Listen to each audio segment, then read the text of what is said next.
Hi guys and welcome. Today I'm going to be trying on some new Dior products. I got an eyeshadow quint and also there's a new shade in the blushes. There was also a lip maximizer as well, but I didn't pick that up. I have so many. I think I've got 16, possibly even 18 of them. So I decided to skip that one. But the quint that I got is the one Misty Iris. And on the face of it, it looks more like a springtime sort of quint, although it's towards the end of winter here now in New Zealand and we are coming into spring, so I don't mind that. Maybe because they added the name Misty, they thought it could be more of an autumn, fall type of quint.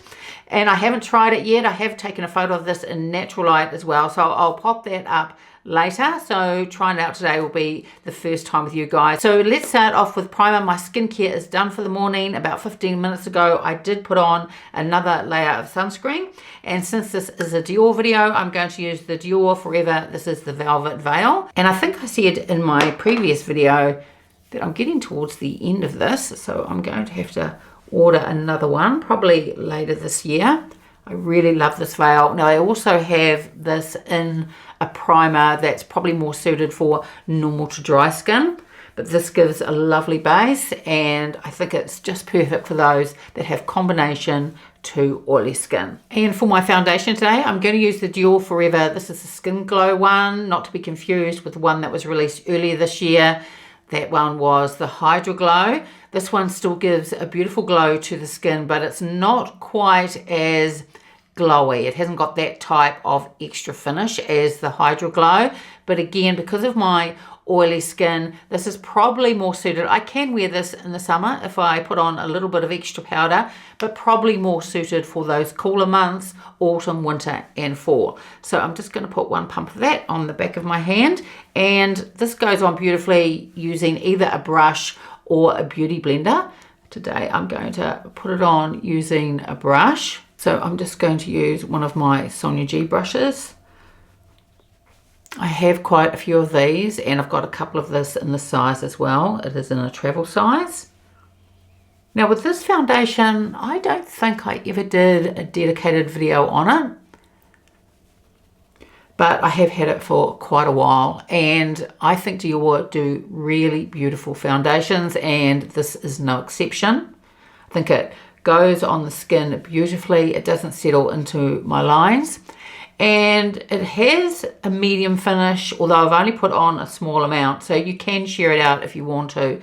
So I like it more towards a light, towards a buildable coverage, and if I think it needs a little bit more, I'll just build it up through these places through here.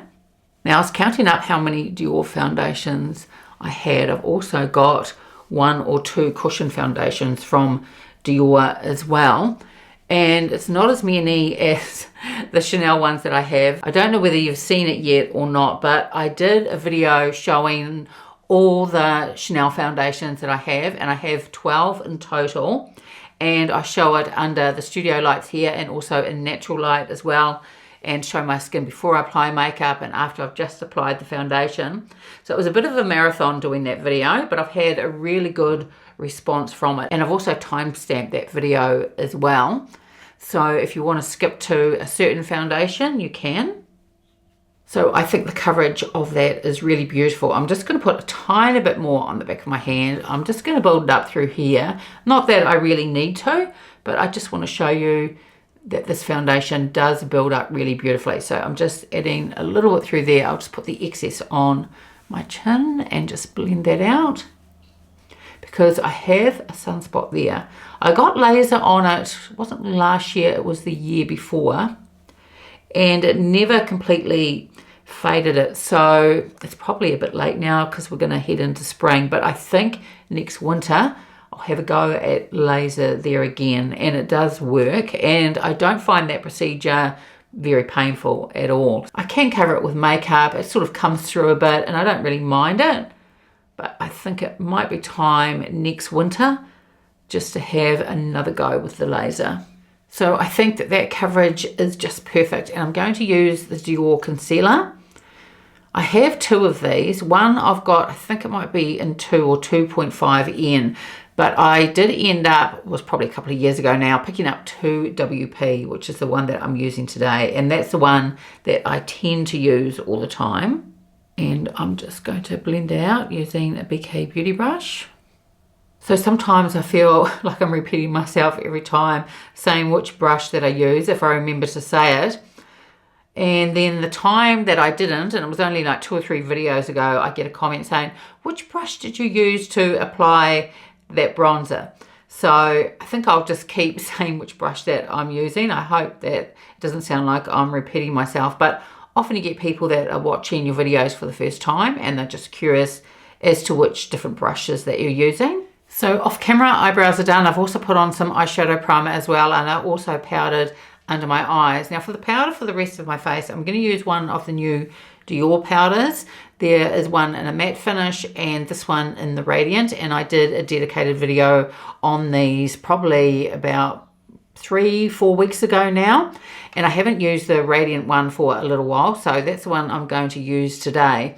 And I wasn't too sure when I first purchased this. I thought with my oily skin it could look a little bit Tin Man looking, but it's not at all. It just gives this really beautiful radiance. It's subtle and the formula of it is just silky smooth. So I'm just using a Sonia G brush. This is one of her face ones, and I use other brushes as well. It's just that this one was in front of me, so I decided to use this one. But it gives a beautiful, beautiful finish. And these also have this gorgeous blurring effect as well. Now, someone asked me, it might have been on a comment on one of my videos, or it may have been a community post. I'm not quite sure. I can't remember which one.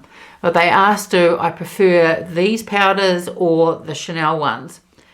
Both are really beautiful. Probably in the very middle of summer, once it's really hot here and get a bit of humidity, I probably lean more, I think, towards the Chanel one. But these are just gorgeous. But of course, if you haven't got combination to oily skin like I've got, and you've got normal to dry skin, then these powders are just beautiful. I think they would be all year round. Now, of course, I haven't tried these powders in the middle of summer, but I'm just guessing that I'll probably lean more towards the Chanel natural finish. And that's not because there's anything wrong with these powders. I think they are gorgeous, and you can see just the beautiful finish that it gives on my skin. I just don't know whether this one or the other matte one as well will really have that holding power that I just feel like the Chanel natural finish one gives me. So normally now I put on some bronzer, but I'm actually going to leave it, if I remember, towards the end of the video, because there is a new Dior blush, a new shade. So I'd like to show you that without having any bronzer on. And like I said, if I remember, I will put a little bit of bronzer on at the end of the video. And I'm going to use one of the new Dior ones. But now let's take a look at this quint. Now I've taken the brushes out so they don't fall out, but of course it comes with the 2 brushes, one with a little brush and the other one with a sponge tip as well. So this is Misty Iris, and I think it's really gorgeous. This quint and the blush and also the lip maximizer, just a standalone little collection.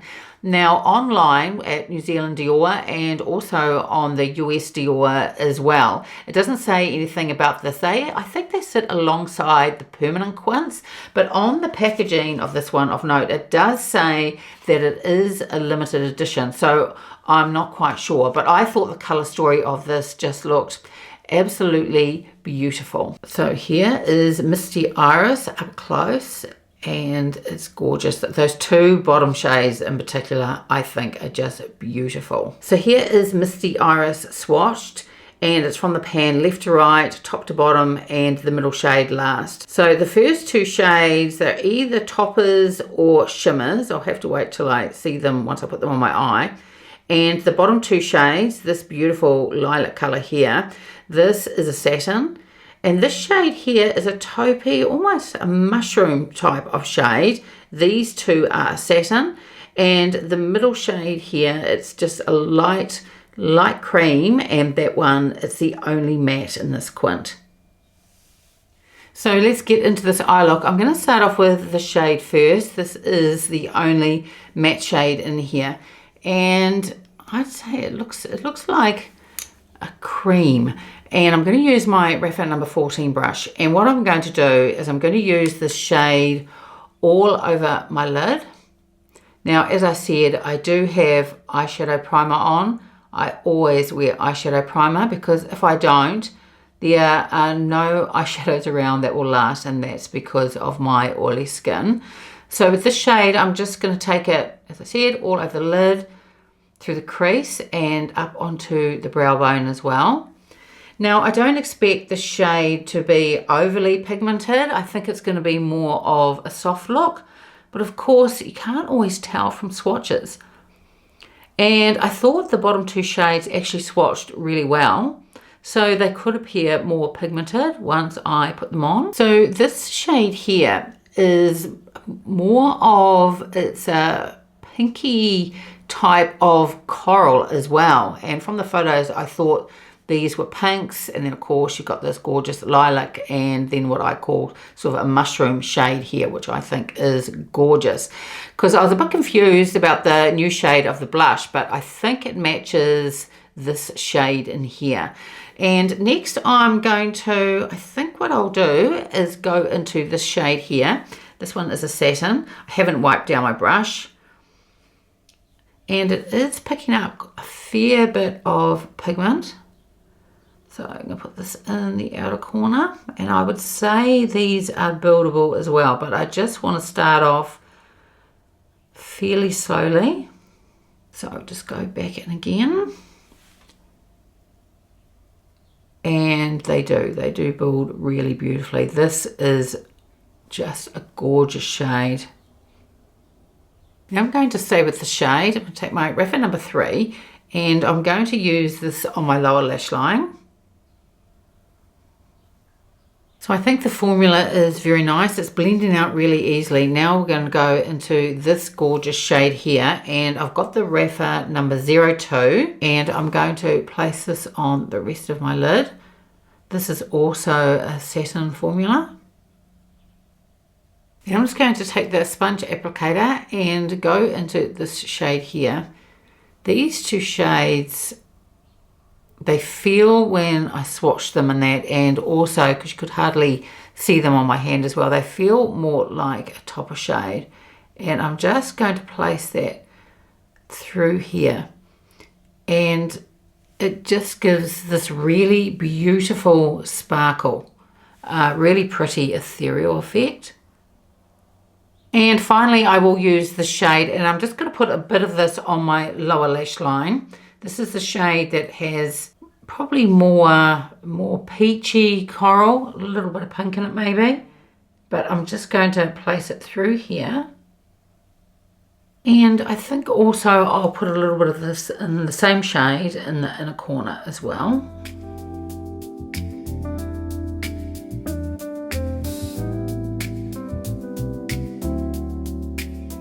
So I just put on a small amount of eyeliner. It was a Dior one, and I think it was the shade, I think it's called Matte Taupe, and I think it goes really well with this eyeshadow color story. I just wanted to give a little bit more definition to my upper lash line, and then a small amount of mascara as well. So here is the finished eye look.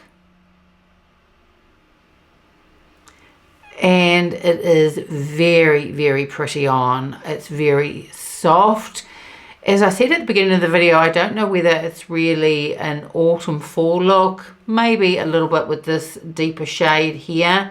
Perhaps it can go either way, beautiful spring look or early fall as well. But I tend to wear makeup, I'm not really dictated by the seasons. I just wear what I feel like wearing. And because it's, I think, probably leans more towards a spring look, I'm really happy with it, especially now it's nearly spring here in New Zealand. But they blend out beautifully, and I think it looks really pretty.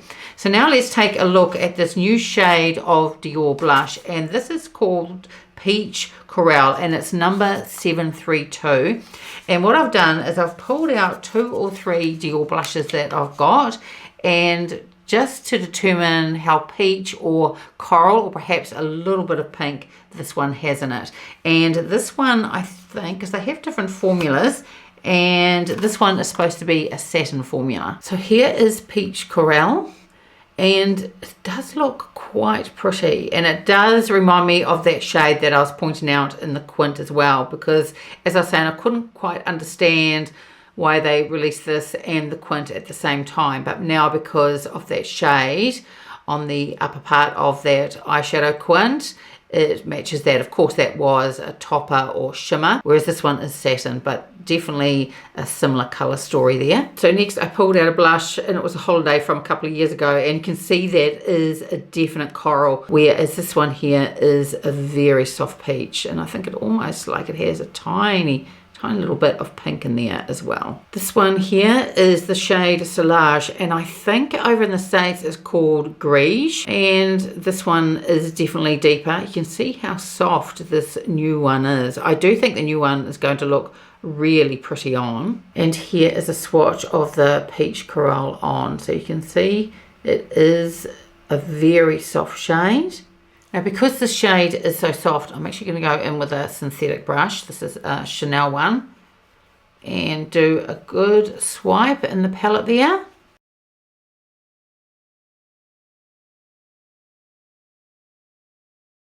And it is that satin formula. So you can see how soft this is. So I'm going to build it up. But actually, under the lights, it might wash out even more. But from that first application, it would definitely be enough for me for my everyday makeup. But it does build up. And it is very pretty. And I think it does go really well with the eyeshadow. As I said, I wasn't too sure whether it would, but it actually looks really pretty. Of course, a lot of people want more pigment out of their blushes, and I completely understand that. But I don't mind a sheer wash of colour on my cheeks.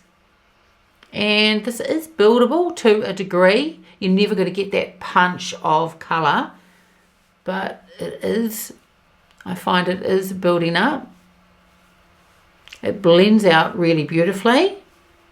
So I actually think that looks super pretty. I was a little bit worried from the swatch on my hand, but the skin on my hand is quite a bit darker than on my face. So I don't often sort of trust what a swatch looks like. It can not be that visible on the back of my hand, but then once I get it on my cheeks, it does show up, and it is soft, but I think it looks really pretty. So now I am going to put on a little bit of bronzer as well, just so you can see what they both look like together, the blush and the bronzer. So I'm just going to grab a Sonia G bronzing brush, and this is shade number 04 Warm, this bronzer, and I'm only really just going to put just a touch on, just underneath here, just to give a little bit of warmth, and put some through up here as well. And to finish up, I'm going to use a Dior lip liner and also a Dior Addict lipstick as well.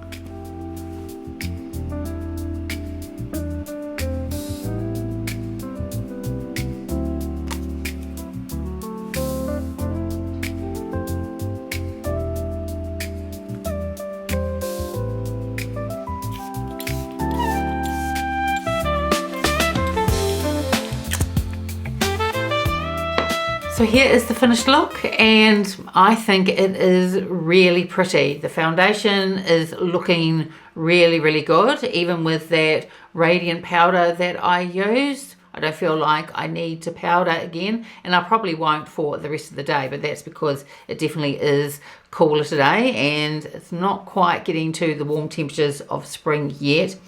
This eyeshadow quint is really pretty. These two shades down here are just absolutely gorgeous, and this shade here does give enough depth. I like to do a deeper shade often when I do my eyeshadow looks, and it definitely gives enough depth.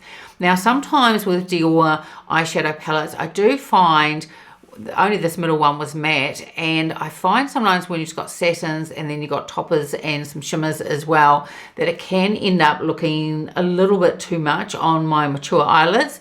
but I think this is beautiful. I don't think it emphasizes the texture at all. Now, do you need this eyeshadow quint? Probably not, but maybe these shades are of interest to you and you would like to add them to your collection. I can say that they all perform really beautifully and they blend it out just gorgeous as well. I think it is a really pretty quint, and I know with the latest Dior 4 collection, I think it was called the Shocking Pink collection, there was an extra quint added there as well, and I never picked that one up. And the reason I didn't is I think the shadows probably would have looked just a little bit too much. I did review the Shocking Pink quint and also the Wild Beige one as well, and I both thought that they looked really gorgeous, but I just didn't want to get that extra one that they had added to that collection. And in the end, I decided to pick this one up, and I'm glad that I did. It just gives a really soft, really pretty look. And the blush was, as I said, it was sort of a surprise, and I didn't really know how it went with the quint, but I think that it does. And although it is a really soft type of shade, it has that satin finish, and I don't feel like I need a highlight with it. And it's just a very subtle sheen. It doesn't emphasize my texture, and it just gives this healthy glow to my cheeks. Now, as I said, I wasn't too sure how this would perform. I think this did build up really beautifully. Of course, if you've got a deeper skin tone to me, I don't know how well this would show. So I think this is probably more suited for those that have my similar skin tone or lighter. But I do think it is a really gorgeous shade. Again, it's very soft and just really, really pretty. So let me know in the comments below if you have picked up this quint or you are thinking of picking it up, and also what you think about the blush. Now, both the blush and the quint, they are available in New Zealand and also Australia and in the US as well. And as always, everything that I've put on my face, I will have listed and linked in the description box below. So that's it for today's video. I would love it if you gave it a like and subscribed, and I will see you next time. Bye.